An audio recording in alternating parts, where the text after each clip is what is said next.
이사야 선지서를 보려고 합니다. 지금까지 그래도 선지서 같은 것들은 우리가 그 내용을 본 게 없어서 제가 한 3주 정도 이렇게 서론적으로 그 선지자들과 그들의 사역에 대해서 또 그 내용들에 대해서 간략하게 살펴봤습니다. 이 선지자들은 하나님의 말씀을 전하는 사람들이었습니다. 그리고 그들이 받은 하나님의 말씀은 다 하나님께서 그들에게 하라고 명하신 것이 바로 그들의 모든 메시지의 내용입니다. 그러므로 선지자는 하나님의 말씀을 받아야 합니다. 하나님의 말씀을 받지 않고서는 하나님의 말씀의 사역을 할 수 없겠죠. 당연한 거 아니겠습니까? 그래서 이스라엘의 참 선지자는 누구든지 하나님의 말씀을 받아서 그 말씀을 전하는 사람들이었어요. 그래서 우리가 여러 선지자들을 다 보진 않았지만 특별히 이사야 선지자가 이제 1절에서도 하나님께서 이 유다와 예루살렘에 관하여 하나님의 말씀을 보여주셨다라고 이렇게 말씀함으로 시작하는 것을 알 수가 있습니다. 그리고 이 이사야서 이제 1장은 전체 66장에 대한 일종의 또 서문과 같은 그런 내용입니다. 왜 이사야를 통해서 하나님께서 이스라엘 백성들에게 말씀하셨느냐, 그거를 이제 이 1장에서 얘기를 하고 있는 것이죠. 그래서 오늘 시간이 되는 대로 이 내용들을 하나씩 좀 살펴보려고 합니다. 우리가 선지서를 또 봄에 있어가지고 이 선지서의 문학적인 양식도 우리가 좀 생각을 해볼 필요가 있습니다. 우리가 새벽기도 때 지난주까지 이제 시편을 보았잖아요. 그리고 그 전에는 또 욥기를 보았고요. 그 보면 이제 그 시문학적 형식을 통해 가지고 이 시인들이 하나님의 성령의 감동함을 입어 가지고 막 이렇게 하나님에 대해서 노래를 하는 내용들이 많은데, 그래서 그 시편의 전체적인 이제 큰 주제는 하나님과 그리고 하나님의 사역이죠. 그거를 시문학적인 형식을 가지고 노래를 한 게 바로 시편입니다. 그런데 이런 시편의 문학적인 형식이 선지자들의 예언 사역에도 좀 유사한 형태로 많이 드러나요. 그래서 선지자들이 하나님의 성령의 감동함을 입었을 때에 하나님의 말씀의 감동이 그들 속에서 일하시기 때문에 그 말씀의 감동을 받아가지고 이스라엘 백성들을 향하여 하나님의 말씀을 전하는 거예요. 그러다 보니까 우리가 선지자들의 글들을 보면 아주 이렇게 시적인 표현들이 되게 많습니다. 특히 이사야 같은 경우는 문필가로서도 아주 탁월하다고 신학자들도 인정을 합니다. 이사야가 우리가 읽었던 오늘 1장 내용도 보면 그의 표현들이 보면 아주 문학적으로 아주 깊이가 있고 아주 이렇게 세련되고 따듬어져 있다는 걸 잘 알 수가 있어요. 그런 게 느껴져요. 이 이사야라고 하는 이름은 히브리 말로 예사히야후라고 이렇게 말합니다. 예샤야 이 말입니다. 예샤야후 이렇게 되는 거예요. 그 여호와의 구원이다 이런 의미입니다. 여호와의 구원. 벌써 이름 속에 이 선지자적인 그의 사명이 벌써 깃들어 있다는 걸 알 수가 있죠, 그렇죠? 그래서 하나님께서 그의 백성에게 구원의 지식을 주신다라고 하는 이런 의미에서 이 예언자의 이름에 적합한 의미라고 생각이 돼요. 선지자는 그저 이스라엘 백성들을, 하나님의 백성들을 책망만 하는 것이 선지자가 아니잖아요. 하나님의 마음을 전하는 자들이기 때문에 죄를 향한 하나님의 진노와 징벌에 대해서 경고를 하고 책망을 하지만 동시에 그것은 아비가 자식을 교훈하듯이 훈계하듯이 선지자들에게도 하나님은 그런 마음을 주시는 거예요. 그러니까 선지자들은 책망의 메시지뿐 아니라 그들의 영적인 삶을 구원하고 지식을 주는 그런 의미도 있는 거죠. 그리고 이 이사야는 특별히 이 유다와 예루살렘에 관하여 본 계시에 대해서 말한다 그랬어요. 유다와 예루살렘. 그 유다라고 하는 것은 지금 있는 그 이스라엘 예루살렘을 얘기하는 거죠. 그리고 그 이외에 나머지 전체 북왕국까지 다 포괄하진 않아요. 물론 이방에 관한 내용들도 있긴 하지만 전체 이스라엘 백성들까지 다 포괄하지 않았다고 해도 그것이 크게 문제될 것은 없어요. 왜냐하면 이 유다와 예루살렘에 관하여 본 계시가 이 이사야의 메시지에 있어서 주된 주제인데 바로 이것이 바로 이스라엘의 핵심이죠. 예루살렘은 유다 지파가 속해 있는 이 예루살렘은 이스라엘 종교와 정치와 사회, 문화 모든 삶의 핵심이잖아요. 그렇죠? 그리고 하나님의 모든 예언 사역의 무대가 바로 이 예루살렘 그 핵심지에 포커스가 이제 맞춰져 있다는 것을 알 수가 있습니다. 그리고 유다 지파에게 주어진 복음의 핵심이 어디에 깃들어져 있어요? 바로 예루살렘 성전 안에 깃들어져 있죠. 그렇죠? 그리고 이것이 또한 이스라엘 전체 종교의 신앙의 중심지이기 때문입니다. 하나님께서 그들의 종교상의 본거지를 통해서 이스라엘 이사야로 하여금 그 실상을 지금 보여주고자 하시는 거예요. 하나님이 말씀하신다면 저 예루살렘이나 이스라엘 변방에서 말씀하시는 게 아니겠죠. 하나님은 이스라엘의 중심지인 율법이 있고 성전이 있는 바로 그곳에서 모든 이스라엘을 향하여 말씀하시는 것은 당연한 거예요. 또한 이 1절 말씀을 보면 유다왕 우시야, 요담, 아하스, 히스기야 우리가 지난 서문에서 말씀드렸죠. 이사야의 사역이 거의 60년 이상 될 것이다 이렇게 보는데요. 지금 여기서 우시야와 히스기야 시대 때까지 따지면 47년이 넘어요. 그리고 그 외에도 이사야의 사역들이 있었으니까 전체로 봤을 때 뭐 60년 이렇게 봐도 무리는 없다고 생각합니다. 그러니까 이 뭔 얘기입니까? 1절에서 이렇게 계속해서 여러 선왕의 대를 통해 가지고 이사야가 사역을 했다는 얘기는 이 메시지는 이스라엘 향하신 하나님의 이 메시지가 하루 이틀 만에 이루어진 게 아니라는 거죠. 그렇죠? 지금 우리가 남북 분열이 된 게 얼마나 오래됐습니까? 그 지금 우리 반세기가 넘었잖아요. 남북이 지금 우리나라도. 근데 그 세월 동안 이사야는 이스라엘을 향해서 계속 복음을 전했던 거예요. 계속해서. 근데 복음을 전했는데 복음이 다른 게 아니라 계속해서 율법으로 말미암는 이스라엘 백성들을 책망하는 내용들이 많이 나오죠. 하나님의 책망과 교훈과 징벌과 이런 것에 대해서 계속 이야기가 되는 거예요. 이사야가 놀라운 것은 뭐냐면 이렇게 패역한 이스라엘 백성들을 하나님께서 계속 책망하고 진노하시는 것 속에서도 하나님은 계속해서 복음을 얘기하셨다는 거예요. 이게 이사야의 저는 가장 큰 은혜라고 생각해요. 아니 말 안 듣고 거역하고 불순종해서 막 페르나처럼 행동하면 어때요? 육신의 부모들은 야임 자식아 내가 너 호적에 파내버린다 이러고 버려버리잖아요. 그래도 옛날 부모님들은 보면 요즘은 부모가 자식을 버리는 시대가 됐지만 그래도 예전에는 보면은 막 그렇게 해도 부모 마음속에는 이 자식에 대한 그 아픔이 있어가지고 그렇죠. 그런 게 옛날에는 있었거든요.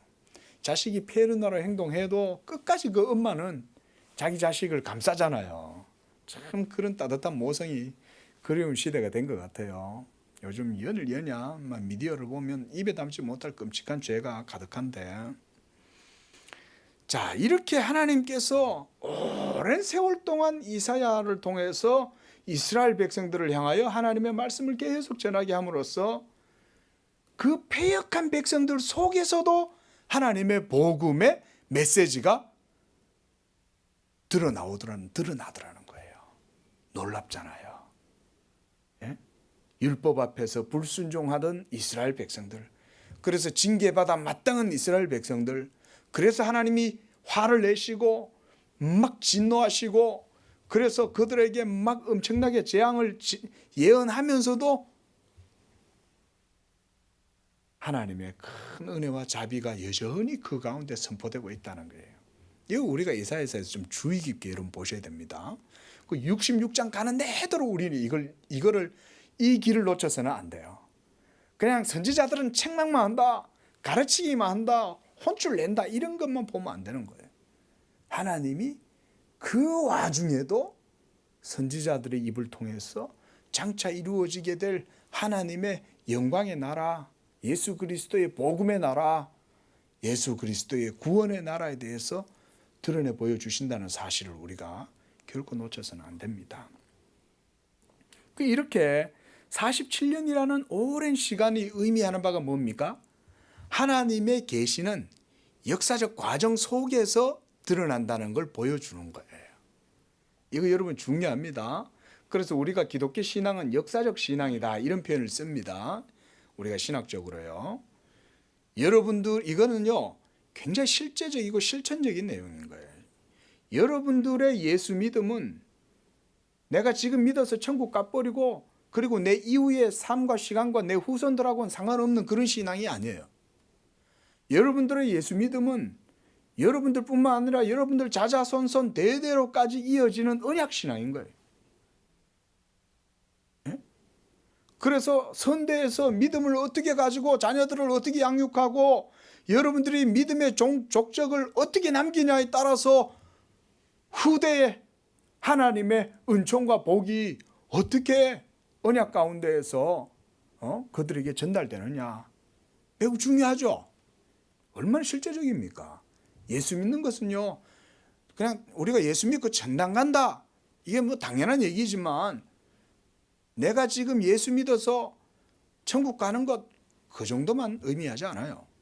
복음적 삶은 그것보다 훨씬 더 광의적이에요. 넓어요. 우리의 전인적인 모든 삶이 복음적 신앙 속에 다 포함됩니다. 그러니까 이사야가 오랜 세월, 어떤 주석가는 80년이라고까지 얘기를 한 사람이 있어요. 이사야가 장수를 한 거죠. 근데 어쨌든 간에 이렇게 오랜 세월 동안 이사야는 이 이스라엘의 패망을 지켜보는 과정 속에서 계속해서 하나님의 말씀을 증거하였던 거예요. 그게 바로 역사적 신앙이다. 여러분, 하나님이 60년 동안 얼마나 참으셨겠어요, 그죠? 그걸 생각을 해보십시오.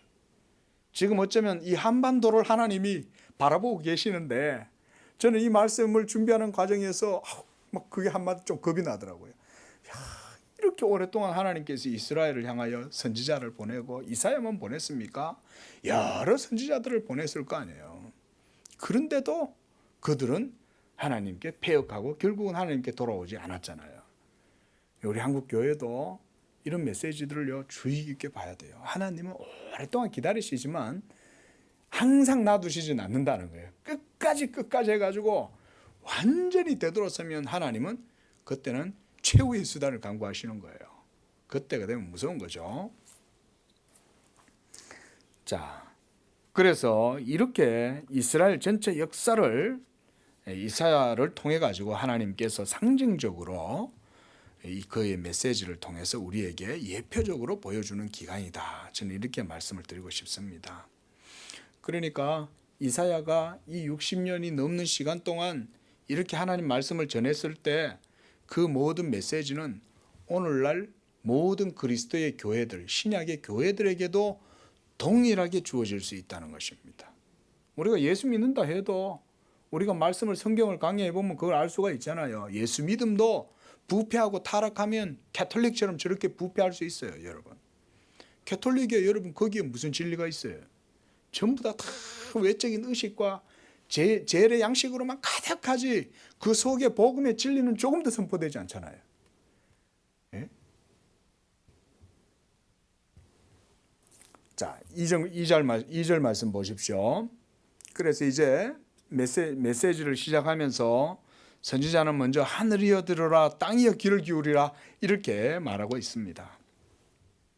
이건요, 하늘과 땅을 증인으로 소환하는 거예요. 증인으로 소환하는 거예요. 하늘, 땅 들으라, 와보라, 귀를 기울이라. 여호와께서 말씀하시기를 내가 자식을 양육하였거늘 그들이 나를 거역하였도다. 여러분, 하나님께서 이스라엘 백성들을 얼마나 귀하게 여기십니까? 우리 한번 신명기서 32장 말씀 한번 보십시오. 신명기 32장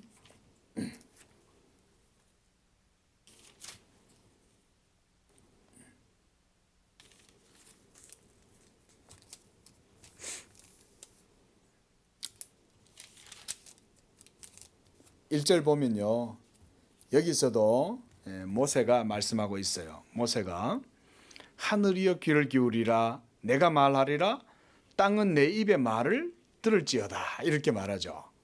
예? 이렇게 하늘과 땅이 의식이 없잖아요. 그렇죠? 뭐 우리가 무슨 말을 한다고 해서 거기에서 땅이 응답을 하거나 하늘이 대답을 하지 않죠. 그러니까 이스라엘 백성들이 이와 같이 영적으로 무감각한 상태가 되었기 때문에 이 이사야 선지자는 저 영적으로 무디고 어리석은 백성들을 보여주기 위해서 하늘과 땅을 증인으로 소환해내는 거예요. 자, 하늘과 땅은 어떻습니까? 하늘과 땅이 의식이 없는 세계라고 할지라도 하나님의 자연 질서의 조화와 섭리를 따라서 모든 것이 순복하고 있죠. 예?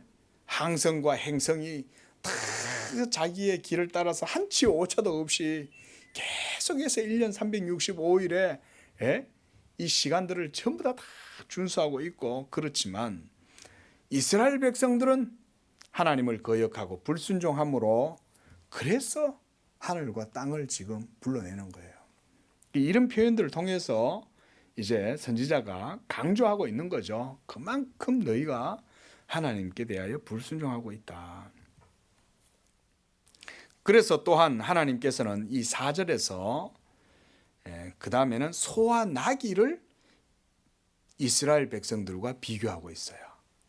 소는 그 임자를 알고 나귀는 그 주인의 구유를 알건만은 이스라엘은 알지 못하고 나의 백성은 깨닫지 못한다. 저도 어릴 적에 소를 몰고 이렇게 아버지가 일하시는 밭에 끌고 간 일이 있습니다. 이 소가요 말을 잘 안 들어요. 어리다고, 어린애가 초등학생이 끌고 가니까. 그래도 어려도 가자 그러면 가요. 뒤에서 이렇게 줄로 툭툭 옆구리를 치면 갑니다. 가고 그렇게 해서 이제 아버지한테 이제 소를 끌고 간 기억이 있는데, 소는 그 임자를 알죠. 그 소는요 어린애는 무시합니다. 어떤 못된 소들은. 그래도 이 소는 자기 주인을 알죠. 그리고 자기 구유를 알고, 그리고 나귀도 그 주인의 구유를 안다. 이 뭔 얘기냐면 이런 짐승들, 이런 어리석고 미련한 짐승들도 교육을 시키면 말을 알아듣죠. 개도 그래서 우리가 훈련을 시키잖아요. 심지어 야수도 교육을 시키면 서커스에서 그거를 교육을 시켜가지고 재주를 부리게 하는 거예요. 곰도 공을 돌리고 호랑이도 불 속으로 막 뛰어 들어가고 그런 이제 쇼를 가르치면 걔네들은 말을 들어요. 하지만 이스라엘 백성들이 지금 그렇지 않다는 거예요. 하나님께서 지금까지 그 이스라엘 백성들에게 베풀어 주신 은총이 얼마나 큰데 우리가 그것을 이 구약의 모든 역사를 통해서 볼 수가 있잖아요. 하나님이 이스라엘 백성들을 얼마나 큰 은혜 가운데 이끌어 주셨나. 창세기를 통해서 보면 하나님께서 아브라함과 이삭과 야곱을 그죠? 이끌어 주셨죠. 그 다음에 출애굽기를 통해서 모세를 하나님이 부르셔서 애굽에 내려보내고 그로 하여금 하나님께서 다시금 하나님의 약속하신 땅 가나안으로 들어갈 수 있도록 해주시고, 그리고 광야에서 40년 동안 하나님께서 그들을 먹이고 입히고 그들의 발이 딸지 않도록 하나님께서 지켜주셨고, 낮에는 구름으로 밤에는 불기둥으로 밝혀주시고, 얼마나 하나님께서 그들을 보여주셨냐. 그래서 우리가 신명기서 말씀 한 번 더 찾아보겠습니다. 이번에는 신명기서 4절 말씀 한번 보십시오. 4장.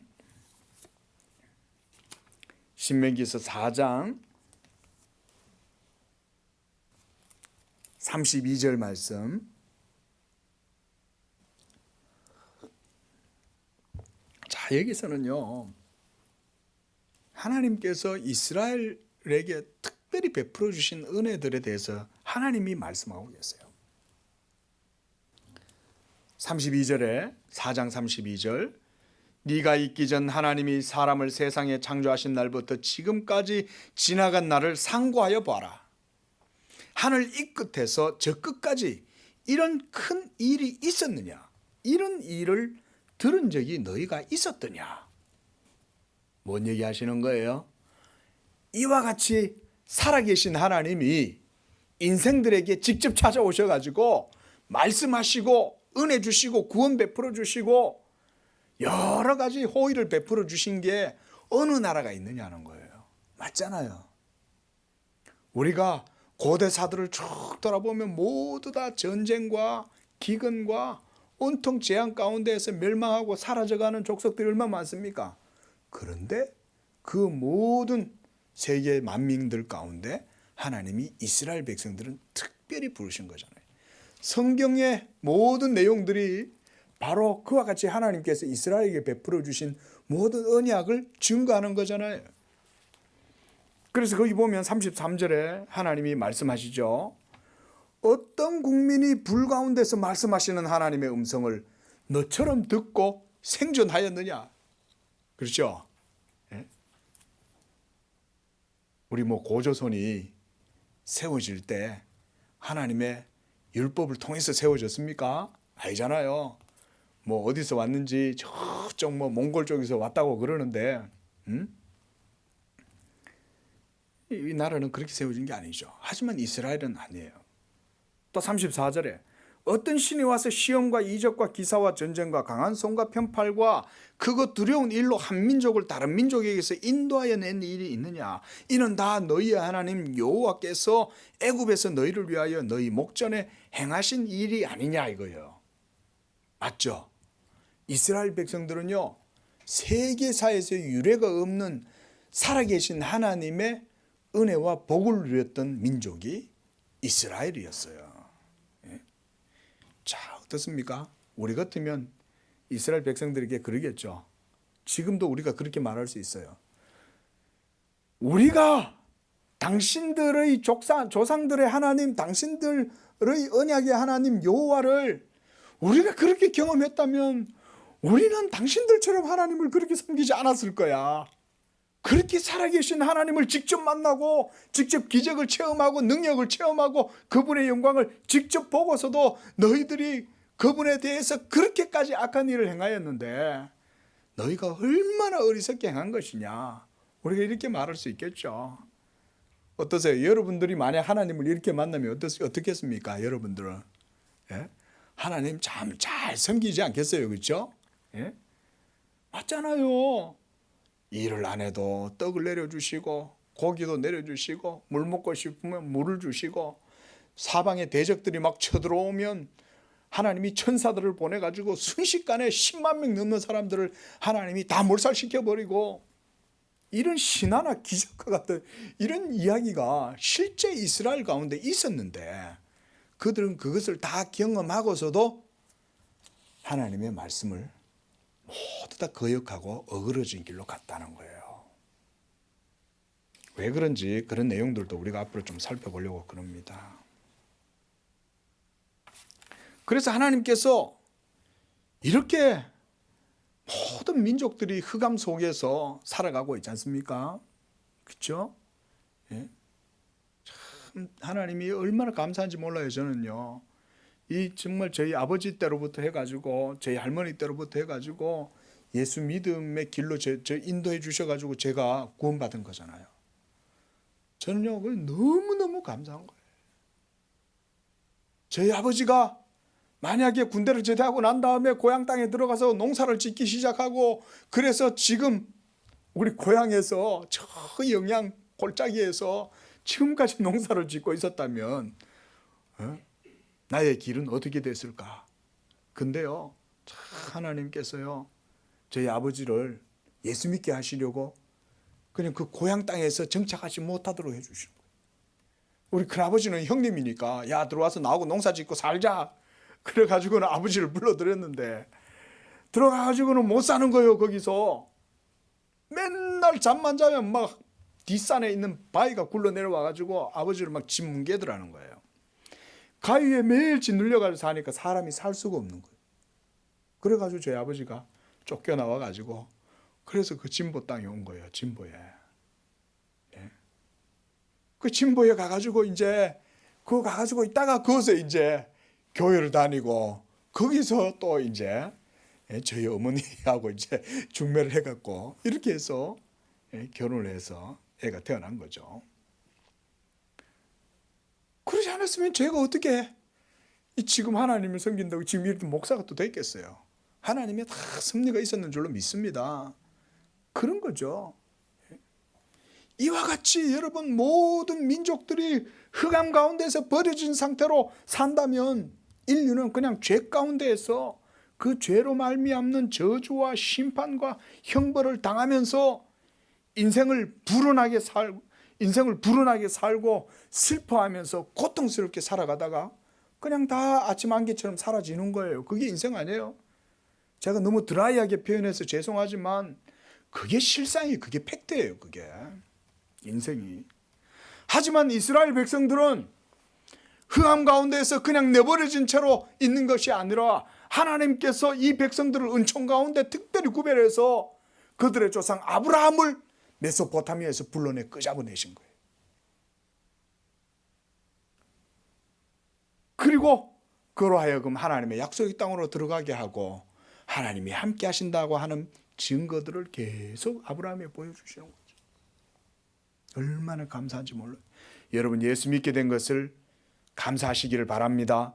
이것 하나만으로도 감사해야 돼요. 다른 기적 안 베풀어 주셔도 돼요. 예수 믿고 하나님을 알고 하나님의 백성 된 것 이것만으로도 우리는 저 구약의 이스라엘 백성보다 더 많은 은혜를 사실 누리는 거예요.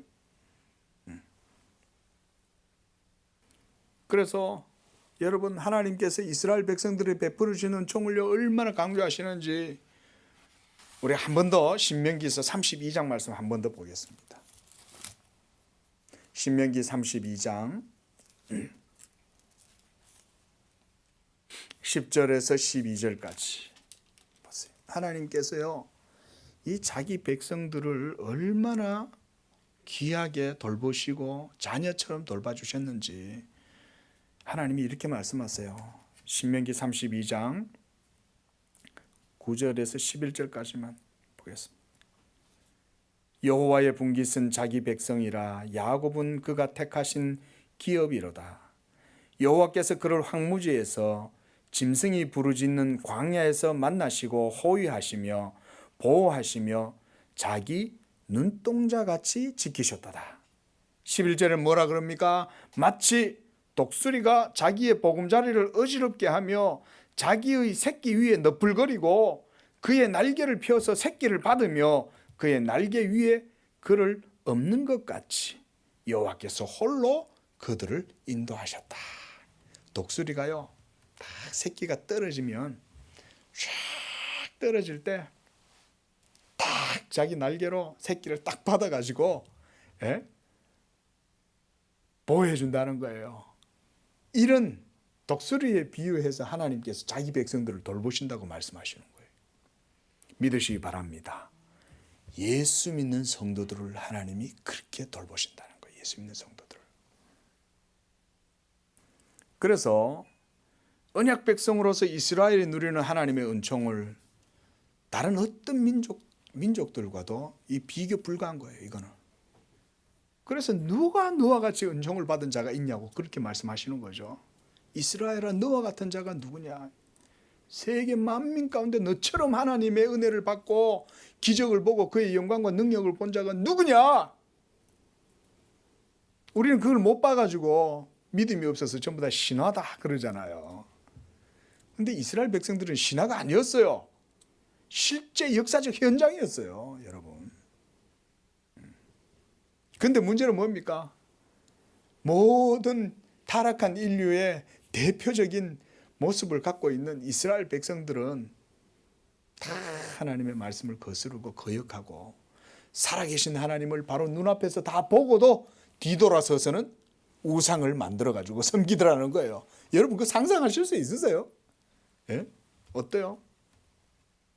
모세가 산 위에 올라가가지고 살아계신 하나님을 뵙고 거기서 40일 동안 여호와의 불이 탁 시내산에 강림해가지고 있을 때 모세가 거기에서 여호와와 만나잖아요. 40일 동안.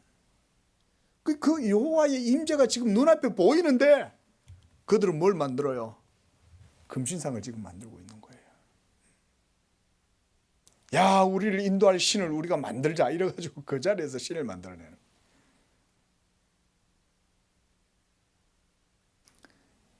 그래서 손은 그 임자를 알고 고유를 알아보고, 그래서 짐승은 짐승보다 못할 수는 없지만 사람은 사람보다 못할 수가 있고 짐승보다도 사람은요 더 악해질 수 있습니다. 그게 사람이에요. 이게 바로 인간의 타락상이죠. 예. 여러분, 저 들에 있는 늑대들도요 욕심 안 부립니다. 자기들 배고프면 야수들은 자기 먹을 만큼만 딱 먹고요 더 이상 욕심 안 부립니다. 근데 사람들은 그게 아니죠. 먹을 배만 채우는 게 아니라 자기들의 영혼 속에 있는 거대한 야망과 이 야욕, 교만을 채우기 위해서 얼마나 잔악한 짓을 합니까? 그래서 여러분, 우리가 사람들 그러잖아요. 이 금수만도 못한 놈아 그러잖아요. 짐승보다도 못한 짓을 하는 거예요. 짐승은 자기 새끼 안 죽입니다. 짐승은 어쨌든지 보호하지. 그러니까 요즘요 유튜브에서 나오는 이 동물들에 대한 그 영상들이 사람들의 마음에 더 많은 감동을 주는 것 같아요. 사람도 요즘은 자기 새끼를 죽이는 판에 이렇게 타락한 시대를 우리가 지금 살아가는 거예요. 연을 여냐 눈만 뜨면 자기 자식을 정말 우리 애가 있으니까 내가 도저히 말을 못하겠어요. 오늘날 현대인들은요 과학 문명과 물질 문명이 발전할수록 보십시오. 인간은 더 악해집니다. 왜 더 똑똑해지고 더 정보가 늘어나고 더 지식이 늘어나는데 왜 사람들은 더더욱 악해지는 거죠? 그 악랄함이 혀를 내두르다 못해 이제는 말도 안 나와요. 말도 보고 있으면. 여러분, 이게 바로 하나님을 떠나서 이 세상과 짝한 이 시대를 향한 저는 하나님의 저주라고 생각해요. 저주가 딴 거예요. 여러분, 저주라는 거는 뭔 의미인지 아세요? 외형적으로는 저주는 모든 것들이 다 좋고 조건이 다 좋은데 모두 다 안 된다는 거예요. 과학도 좋고 물질 문명도 좋고 문화도 좋고 음악도 좋고 온 세상이 예술로 가득하고, 그런데 그 속에는 모두 다 썩은 시궁창 같은 냄새가 나는 거예요. 그렇게 된 상태가 바로 저주인 거예요. 분명히 잘 돼야 되는데 안 되는 거예요. 이게 분명히 아름답고 복되고 찬란하고 영광스러울 것 같은데 그 속에는 생명의 냄새는 조금도 맡을 수 없는, 이게 저주입니다. 그래서요 여러분, 이 이사야 선지자가 이스라엘 백성들을 향하여 던지는 이 말씀은 오늘날도 여전히 현대인들, 여전히 죄 가운데에서 하나님을 믿지 않고 완악하게 행하는 모든 죄인들, 이 시대의 사람들에게 다 동일하게 적용되는 말씀입니다. 우리 한 절 좀 더 보고 마치도록 하겠습니다. 4절에 슬프다 범죄한 나라여 허물진 백성이여 행악의 종자여 행위가 부패한 자식이로도다. 그들이 여호와를 버리며 이스라엘의 거룩하신 일을 만홀히 여겨 멀리하고 물러갔도다. 여기 보면 이 이사야 선지자가요, 이렇게 계속해서 대꾸적인 이런 어법으로 말을 하고 있는 것을 알 수 있어요. 2절에 보면 나를 거역하였도다. 3절에 보면 깨닫지 못하는도다. 4절에 보면 여호와를 버리고 멀리하고 물러갔도다. 이렇게 계속 얘기합니다. 그러면서 이스라엘을 범죄한 나라요, 허물진 백성이요, 행악의 종자요, 행위가 부패한 자식이라고 이렇게 강조를 하고 있어요. 그 슬프다 이 말은 슬퍼라 이렇게 깊은 한탄의 표현입니다. 이거는 감탄사죠. 오 슬프도다 이런 말인 거예요. 오 통제라 이런 말이 있잖아요. 범죄한 나라라는 말은 이게 어원적으로는 무슨 말이냐면 죄를 저지르기에 전념하고 있다 이 말인 거예요. 그냥 죄를 지어가지고 있는 상태가 아니라 계속해서 죄를 저지르기에 전념하고 있는 그런 상태를 말하는 거예요. 그래서 이렇게 파렴치한 사악함을 지금 비난을 하고 있어요. 또한 허물진 백성이란 말의 의미도 우리가 단순히 어떤 허물을 가지고 있다, 잘못했다 이런 정도의 의미가 아닙니다. 단순히 실수했다는 정도가 아니라 확고한 마음의 작정을 따라서 거역하고 모반을 획책한다 이런 말이에요. 우리가 어떤 왕을 시해하고 반란을 일으키기 위해서 모반을 꾀하잖아요. 그런 상태가 바로 허물진 백성이다라는 의미입니다. 그 다음 행악의 종자다. 행악의 종자는 사악한 씨다 이 말이에요. 뿌리면 선한 열매가 안 나오는 씨들, 그게 바로 행악의 종자예요. 이스라엘 백성들이. 이들은 아브라함의 자손이라고 스스로 자부할지 몰라도 예수님께서 요한복음 8장 44절에서 말씀하신 것처럼 너희는 너희 아비 마귀에게서 났으니 너희가 나를 죽이려 하는도다. 너희는 너희 아비 마귀와 똑같이 마귀와 같은 행동을 한다. 예수님이 다 그러시죠. 지금 예수님의 그 말씀이 지금 이사야의 이 말씀과 똑같은 거예요. 너희는 마귀에게서 나서 너희에게서 행하는 모든 일들은 다 악한 종자들이다. 너희들은 우리가 참 말 안 듣고 막 이러면 시종자들이 그러면서 막 우리가 그런 말을 하잖아요. 행하는 모든 일들마다 선한 건 하나도 안 나온다 이 말이에요. 그리고 행위가 부패한 자식이라는 말은 인륜을 저버리는 페류나와 같다 이런 얘기입니다. 우리가 지금까지 신명기서를 통해서 이스라엘 백성들에게 베푸신 하나님의 은총을 대해서 은총, 호의, 은사 이런 것을 우리가 봤잖아요. 하나님이 이 세상에서 다 자기 거룩한 백성으로 삼아가지고 복을 주시고 은혜를 주시고 언약을 주시고 그렇게 해서 자기의 거룩한 백성 삼아 주셨는데 그들이 지금까지 하나님께 대해서 행한 일을 보면 그들은 모두 다 이와 같이 페르나적인 모습으로 하나님을 거역하고 있다. 그래서 이러한 모든 행동들이 바로 하나님께 대한 이스라엘 백성들의 행위라고 지금 말하고 있는 겁니다. 자, 이런 모습들을 우리가 어디서 많이 볼 수 있냐면 사도행전에서도 동일하게 그 말씀을 볼 수가 있습니다. 여러분, 이스라엘 백성들이 예수님이 왔을 때 어떻게 했습니까? 결국은 자기들의 언약의 줄을 십자가에 못 박아서 죽게 할 때 우리가 요즘 그 내용을 보잖아요. 요한복음에서 그들에게 바르고 정의로운 법 집행이 있습니까? 처음부터 끝까지 거짓말로 온갖 중상모략과 온갖 계획을 해가지고 모함을 해가지고 예수님을 잡아 죽일 궁리만 하잖아요. 그뿐만이 아니죠. 예수님이 승천하시고 난 이후에 성령 충만한 초대교회 오순절 공동체가 교회가 얼마나 핍박을 받았습니까? 그때 스테반이 이스라엘 백성들을 향해서 뭐라고 그러냐면 너희도 너희 조상들과 똑같이 그렇게 한다 그래. 사도 바울도 너희도 너희 조상들하고 똑같이 한다고 그러는 거예요. 그러니까 이 이사야 선지자 때의 이 경고와 이 모든 범죄가 예수님 오실 때까지 안 바뀌는 거예요. 그러니까 이게 율법 아래에서 인간의 본성은 변화되지 않는다는 겁니다. 결국은 이렇게 해서 하나님께서는 예수 그리스도가 오시는 때까지 율법 아래에서 그들을 묶어 두시면서 율법 아래에 있는 백성들의 악함이 얼마나 큰가를 율법을 통해서 보여주시는 것도 이 선지서의 교훈이라고 할 수가 있습니다. 오늘 말씀을 여기까지 하면서 조금 정리를 하겠습니다. 하나님께서 지금 이 이사야를 통해 가지고 계속해서 그들의 패역함을 얘기할 때 그 모든 기준은 다 율법에 있죠. 우리가 아직 보진 않았지만 이 뒤에 보면 율법 얘기를 합니다. 그 율법에서 떠났다는 거죠.